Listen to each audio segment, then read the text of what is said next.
Hey everybody, today I'm talking about all the new to me games I've played in the month of August in 2021, and I'm going to rank them from my least favourite to my most favourite. So this is a bumper month for me. I played a lot of games, mostly because it was the UK Games Expo where I obviously acquire a lot of games. So naturally, I've played a lot more this time. So I've got 19 games to talk about, and I'll try to rattle through them as quickly as I can. So let's get started at number 19. So my least favourite game I've played this month, or new to me game I've played this month, is Saboteur. Now this is a pretty simple, almost semi-cooperative, but you've got the element of being a traitor, where some people, or at least one team, is going to be laying these cards out, trying to build these tunnels to get to these cards that are pre-laid out onto the table, and you're basically trying to find the card that are placed face down that has the gold on the other side. And the saboteur or saboteurs are trying to basically catch the other players off guard and try to start diverting those tracks off and prevent them getting to that gold. That's pretty much the gist of the game. If you're familiar with a game like Bandido, this one has a lot of similarities to that one. However, this one had a lot of take that and pretty much textbook as you'd expect it take that, where you just smash a card in front of somebody to stop them from taking any actions. I found that quite frustrating. I found the take that element a bit jarring, and I just don't enjoy that kind of gameplay. And ultimately, I thought the game went on a bit too long, and it just isn't my style of game. So unfortunately, not a big fan of Saboteur. The next game at number 18 is Fairy Tail Inn. So this is actually a new game by, I believe it's Paolo Mori who designed this one, who is generally a designer I enjoy. He's made a lot of great designs. This one is a twist on the Connect 4 game, you know, the classic game where you're dropping tokens into this vertical board and trying to line things up. However, in this one, instead of being so abstracted, you are placing these different fairy tale characters and getting points in different ways. You're blocking people off and trying to get the most points. It's purely two-player game. I think it works okay. However, I still think there's a twist on that Connect 4 mechanism that could be better. This one, I think maybe should be more tailored towards children, and I think it probably is. So not the kind of gameplay, not the kind of weight that I'm looking for, but really well produced, looks great, and but yeah, unfortunately the gameplay was a bit shallow for me personally. At number 17, I have Silver and Gold. So this is actually quite a revered flip and write style game, as you are revealing a card, and then you actually have cards yourself which you are drawing on, trying to fill in all the gaps by filling out these Tetris shapes and trying to fill these cards up. And when you fill the cards up, you get points. There are different ways to score as well, such as acquiring coins and different things like that. It was okay. I mean, I was expecting a bit more from this one, to be honest, and I thought the decisions in this game were a bit too obvious and it almost played itself. So I never really found myself stressing over the decision I'm going to make, thinking of what I'm going to do. It was pretty much just going through the motions, reveal a card, and ticking the most optimal thing off. So unfortunately, just didn't quite do it for me, and I think there's a lot better roll and write games out there, and this one was slightly subpar, so I wouldn't really be looking forward to playing this one much more or recommending it. So at number 17, that's Silver and Gold. At number 16 is a really strange game, and I'd almost hesitate to call this a board game. This is a game called Mazescape. So this is a fairly new game. I think this is from 2021, so new release. And it's more of a puzzle, more of a solo puzzle, as you have this book, and this book has all these different tracks that you're trying to go down, and as you flip this book over and you turn pages and overlap things, that track's going to change, and the idea is you're trying to fulfill these objectives by collecting different items and basically trying to get to the finish. It's a really difficult thing to do. I really struggled with this, although I enjoyed it. It was a lot of fun. It's just my brain isn't quite wired to deal with this kind of thing, and I was terrible at it. But a really fresh and unique idea, and you know what, if I was alone and just had a bit of spare time, then I would certainly consider just getting this one out, having a little play around, and trying to solve the puzzle. So at number 15, I have Cluster. Now, Cluster is a bit of a silly one. This is a dexterity game that uses magnets. So as simple as it gets, you're just going to get this big rope, or this basically this shoelace that's tied together on each end.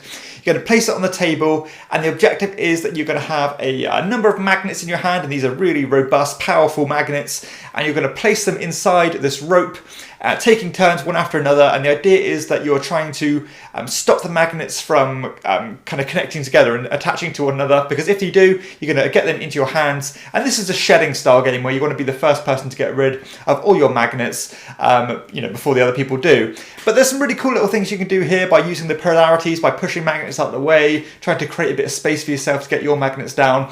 And it's a bit of silly fun, and it actually works a lot better than you think it would do. A bit of a novelty factor, and maybe the long-term legs aren't there, but I enjoyed my plays of Cluster.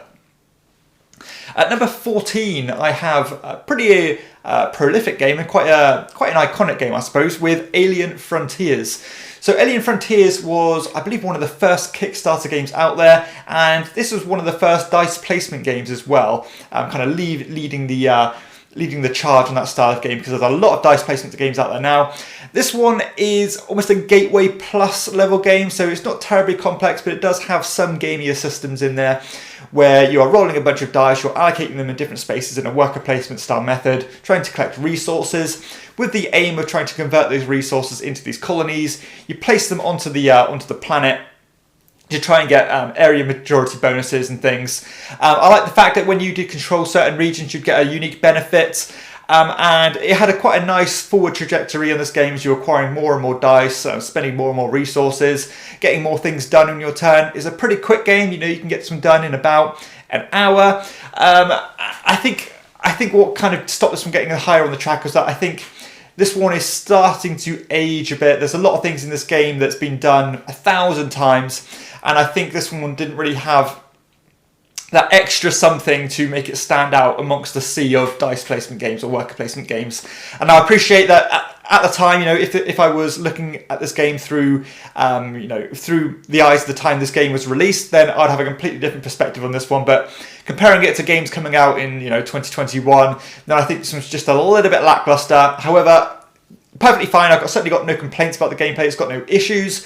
It's perfectly functional. It works well. It plays very smoothly. But as I said, it just didn't have that extra something special. At number 13, I have Fiesta de la Muerte. So this is a pretty unknown party game. I like my party games. This one is almost a twist on the Just One style mechanism, where everyone's gonna be allocated a person. Normally they could be fictional, they could be non-fictional, people from history, anything. And you're going to be writing a word on these dry erase boards to connect with that person, and then you're going to be shifting your board from person to person. They're going to keep on associating words with the previous word to the point where everyone's exhausted and done all their writing. You're going to place them into the center of the table, and then you're going to try and match those words from the dry erase boards to the original people, trying to think of the process that would have happened as the word association is going along the way. I think this one worked a lot better than I thought it would be. It's simple, good fun, and I think if you're maybe exhausted of a game like Just One and want to try something just a little bit different and have a slight twist on that format, then I would suggest giving Fiesta de la Muerte a try. Really well produced as well, and it's just simple, wholesome fun. At number 12, I have Village Green. So this is by Piers Sylvester, I believe, who did The King is Dead. This one is one of those simple puzzly style game as you have. We're trying to build, I believe it's a 4x4 grid of cards. On the axes of the cards, you're going to have different scoring criteria, and then on the other squares, you're basically trying to play these different trees and things in order to score as many points as you can by trying to synergize the trees you're building with the scoring mechanisms or the scoring criteria on the vertical and horizontal axes. Very simple. There's a lot of games like this one. I think this one is slightly more restrictive than most of those games, because when you play these cards, you are restricted to either matching one of the symbols on them with the orthogonal cards to it, or matching a colour, and that can be quite difficult at times. You can find yourself backed into a bit of a corner where you can't get the cards you want played, but I appreciate that's what the fun is. No complaints about this one either.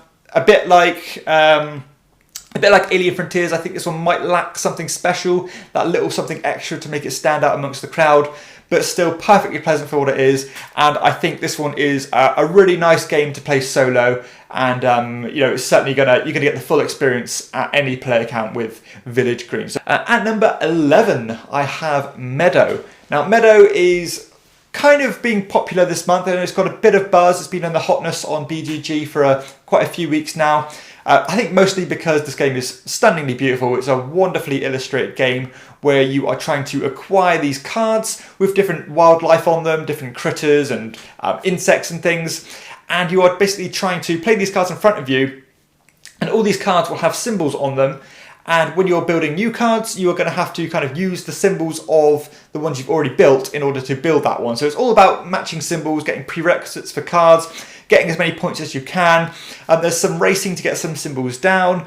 It flows really nicely. I like the way that you actually draft the cards in the first place, because you have these little tokens and you're basically placing them onto this 4x4 grid, which shows kind of the card that you can take by saying, if I place this token down, I'll collect the card 4 in or 2 in, and then you would like count along how many cards you get and pick that one up and things. There's some good competition in getting the cards that you want because everyone is drafting from the same pool. So there's some good tension there, and you've got to prioritise things to get the best cards. But I liked it. It plays very nicely. Again, a kind of a Gateway Plus style game. But I kind of worry about the replayability of this one. I think it would have benefited more from an extra layer of strategy and something extra as well, just to kind of give you something else to think about and something else a different direction to pull you in, because you are pretty much doing the same thing from start to finish. The arc of the game isn't tremendous, although the cards do change halfway throughout the game.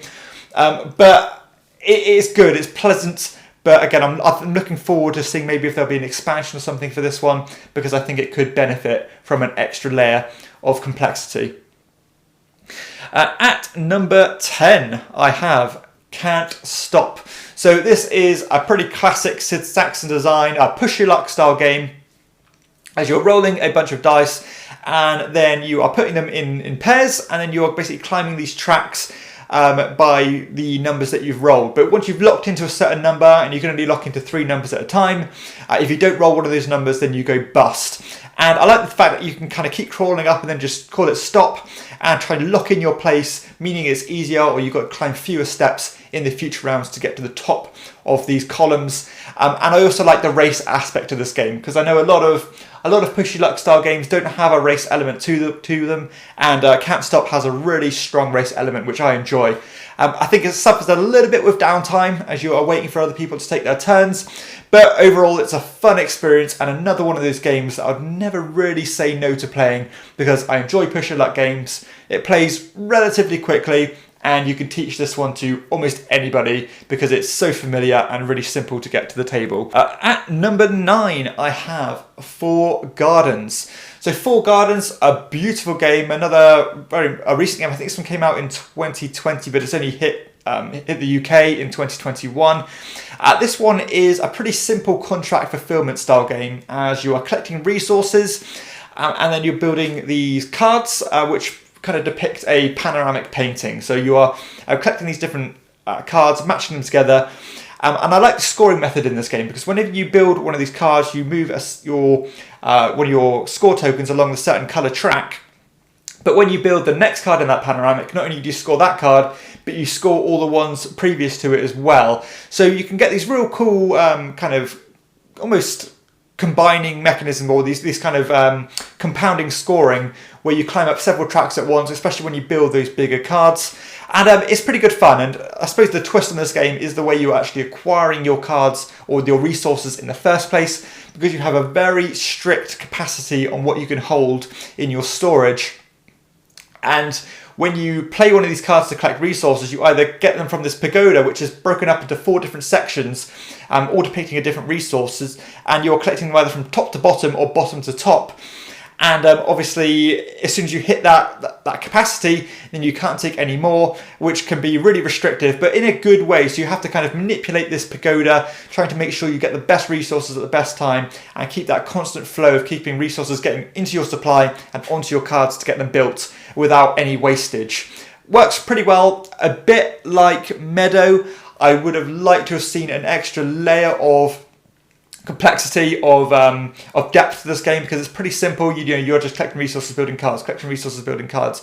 Whereas if there was something else to consider, I think it would give the game more legs. But I appreciate this one is another game tailored towards tailored towards Gateway Plus gamers. At number 8, I have Blitzkrieg. So this is another Paolo Mora game. This one is a strictly 2-player game based on World War II. So it's described as World War II in 20 minutes. This one player, of course, takes the control of the Axis. One is the Allies, and you are taking turns playing these tokens, which are drawn blindly from a bag.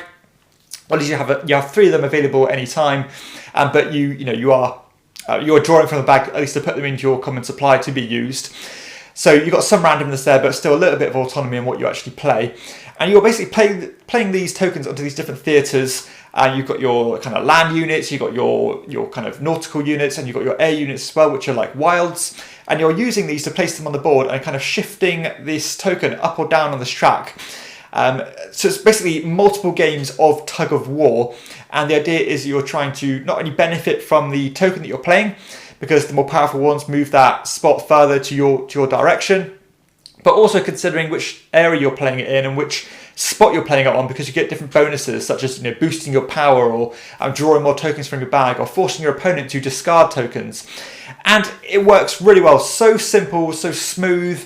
Has some good tension. Again, that multiple games of tug of war, which is quite interesting because normally you only play, most tug of war games are based on one operation and not several going on at once.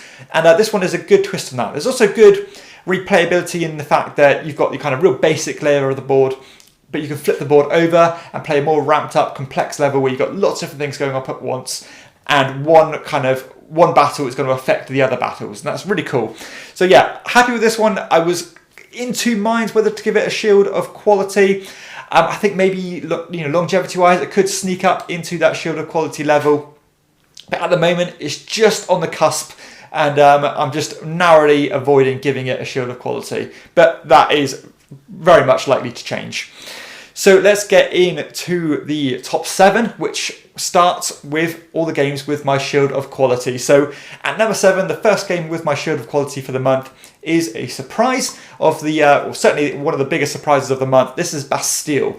So Bastille is a game by Queen Games, which normally actually, my actual perception of Queen Games is extremely high. I think I've never really had a dud with Queen Games. I like their production, I like the way they make the games accessible and digestible, but still having some meat on the bones there. And Bastille is a good example of that. So this is a pretty standard worker placement style game, which normally I shy away from. However, I think functionally this game just does everything really well, as you're giving a bunch of these tokens. You're placing them on the board, but these tokens also have different levels. So you've got your level 1s, you've got your level 2s, and so on. And one of the spots on the board is actually to upgrade them to the next level, which means when you place them, you're going to get better benefits, such as getting discounts on cards, or taking more powerful versions of actions, and even trumping the initiative to get these certain spots done over the other player. So not only are you trying to get everything done, you also want to make sure you've got a constant influx of upgrading your workers. Which reminds me of one of my favourite games actually called Lancaster. This one as well, you are doing a lot of basic things, collecting cards for set collection bonuses, but also these cards have multiple uses, such as giving you or having flags on them, which will give you powerful bonuses at the end of each round. Also, you've got endgame bonuses that you're working towards. You're trying to collect these cards and equip them with weapons. You've got this kind of priority tracks as well. There's a lot of tension in this game, which I think is completely essential with a worker placement game. I don't really like it when worker placement games in particular are really loosey-goosey, and you always have loads of options and you're not really worried about what your opponents are doing. This one certainly doesn't have that. It has a lot of tension. You want to get to everywhere all at once, and you have to really prioritize things carefully. So I'm really happy with this one. I think it was a lot of fun. It was way, way better than I thought it was. I'm concerned about the replayability of it. I think maybe the initial impressions might supersede the long-term enjoyment. At number 6, I have Watergate. So Watergate, another strictly 2-player game. This one is by Matthias Kramer, who actually is one of my favourite designers. This one, of course, is based on the Watergate scandal. One player is playing Nixon, one person is playing the press or the editor. And the idea is that we're trying to play these cards in order to move these different things up and down this track. So it's another tug-of-war style game. You are either trying to collect these momentum tokens, which is a winning criteria for Nixon, or give bonuses to the editor player. You also want to get this initiative token because it gives you more options to play on your turn, but also you want to be collecting these evidence tokens, which are going to be placed onto the center of, or onto the main board. And the idea is that the editor is trying to get these different informants but to Nixon by building this chain of evidence, but Nixon is trying to block off all those paths by collecting that evidence and putting it face down.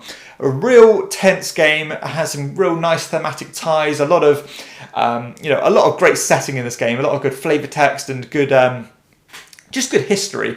And I think this one plays extremely smoothly. It's really tense. You can try and catch your opponent off guard by playing little things in the right order. You've got to be careful about when to use these cards for their ability or for the value of the card in order to move those tokens up or down that track. Because when you use the ability on them, which is normally very powerful, it actually makes you discard the card from the game, which is a big thing. So in terms of a tug-of-war style game, Watergate is certainly up there with the best of them, and something that I'd certainly recommend to players who like that style of game. Very, very good, and I enjoyed this one a lot. At number 5, another strictly two-player game. So normally I don't play this many two-player games, but for some reason this month I have got a lot of them to the table. This one is considered one of the greats. This is Seven Wonders Duel. So believe it or not, I wasn't the biggest fan of the standard Seven Wonders game. I thought it was a bit lackluster. I much preferred Seven Wonders Duel. So this one, I love the drafting system, as you have this almost a pyramid of cards. Some of them are face up, some of them are face down, and I like the fact that when you draft one of these cards, you can potentially reveal ones behind it, giving your opponents more options. So you've got to be careful about that kind of push and pull of what you're going to reveal to your opponents and what you're going to leave them.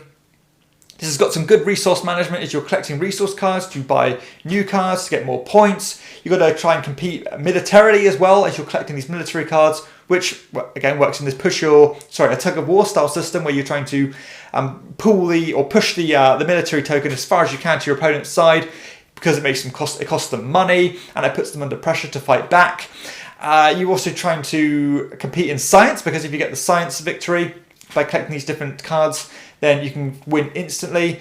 This one flows so wonderfully. I love the little tableau you get to build up. It has a great game arc as it's broken up into 3 distinct phases. The first one basically being your basic resources, and then you start getting into the ways you're going to get points in the later round. So I love the game arc of this game. It plays so wonderfully smoothly.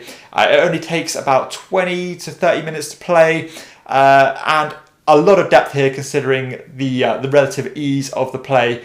At number 4, I have Miyabi. So Miyabi is kind of a family plus style game by Haba. So Haba, known for their family games. This one is by Michael Kiesling, who is one of the best designers of the modern age.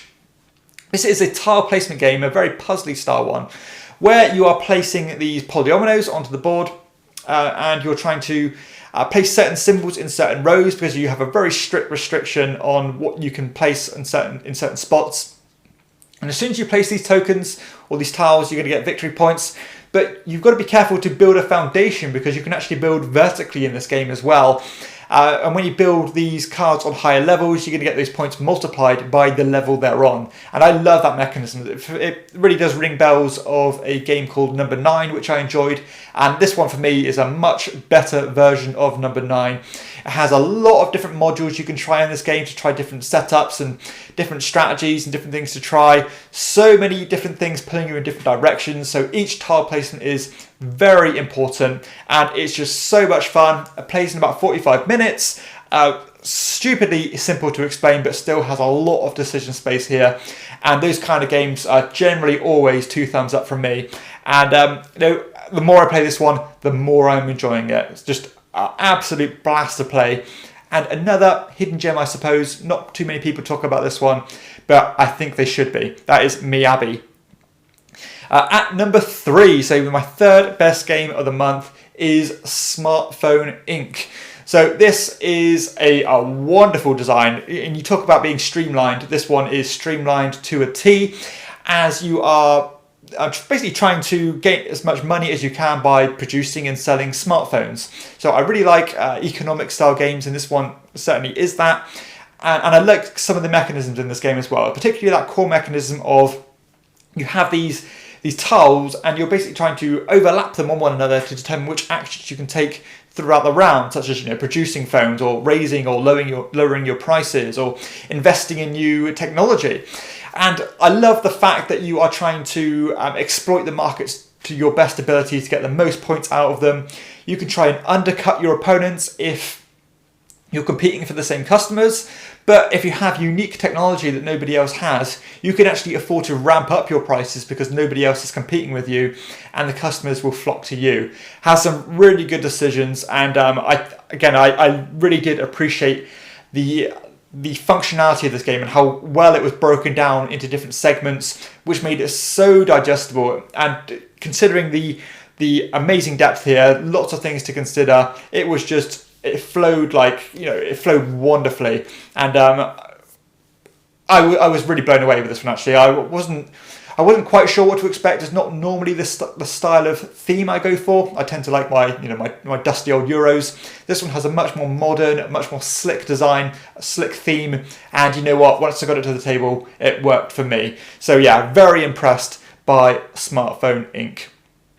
So the top 2 games this month actually are the only 2 games that got my shield or my elite shield. So this is the best of the best games that I thought were absolutely outstanding. Number 2 was Terra Mystica. So Terra Mystica, I know this one is another game that's massively revered. This one is an amazing engine building game as you have your unique faction with the unique abilities, and you're basically trying to terraform this map into your own territory which you can live in. And you're building buildings, you're trying to get victory points different ways. You have a great degree of engine building here. As the more buildings you place onto the map, you're unlocking more and more income as the rounds progress.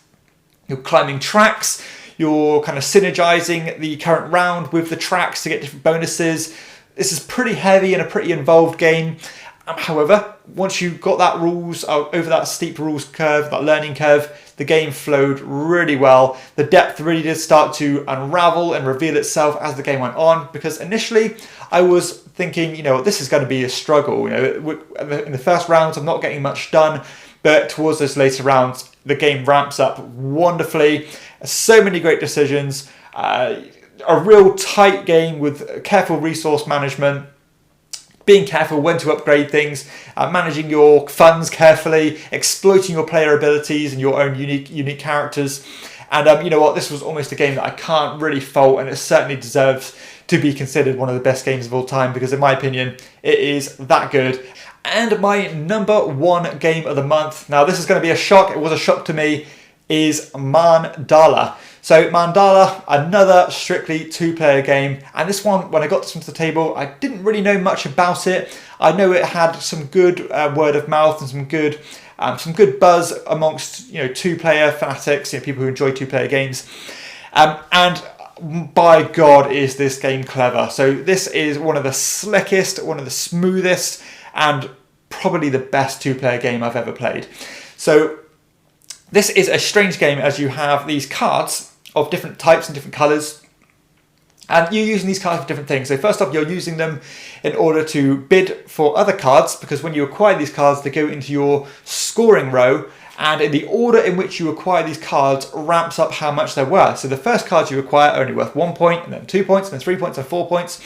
And the other player is also doing the same thing with the same cards. So even though I might have a card that's worth 1 to me, it could be worth 5 points to my opponent. So I've got to be really careful about not to allow my opponents to have those. And you're using your cards to bid for other cards. So you've got to be careful what you're giving away. It's absolutely fantastic. It has some great restrictions, as you can only play a certain colour in a certain kind of role each round. And it's one of those games you really have to try. And I recommend you check out my review of this one. And initially, I gave this one my shield of quality, but since playing it more and more, I've just been blown away with it, and it's instantly shot up to my elite shield. I started off giving it about an 8 out of 10. Now I happily give this one about a 9 out of 10, and maybe might even go up from there. So I cannot stress enough how good this game is. Some good production, maybe not for everybody. Artwork, not the best, but the gameplay is up there with the best. It feels like a classic game, and I think this one is really going to stand the test of time and is going to, if there's ever a game that I thought would be a lifestyle game for me, one that I would play for the rest of my life, it might just be Mandala, because this one is just incredible, and I don't know how this one isn't being talked about more often, because it is simply incredible. So that concludes this month roundup. So hopefully there's something on here that's caught your attention. A really good month in general. If you have enjoyed this video, please hit like and subscribe to my channel if you haven't done so already. Additionally, if you want to support the channel, I do have a Patreon page, which I'll leave the link in the show notes. And for everyone else, I'll see you next time on Chairman of the Board. Bye.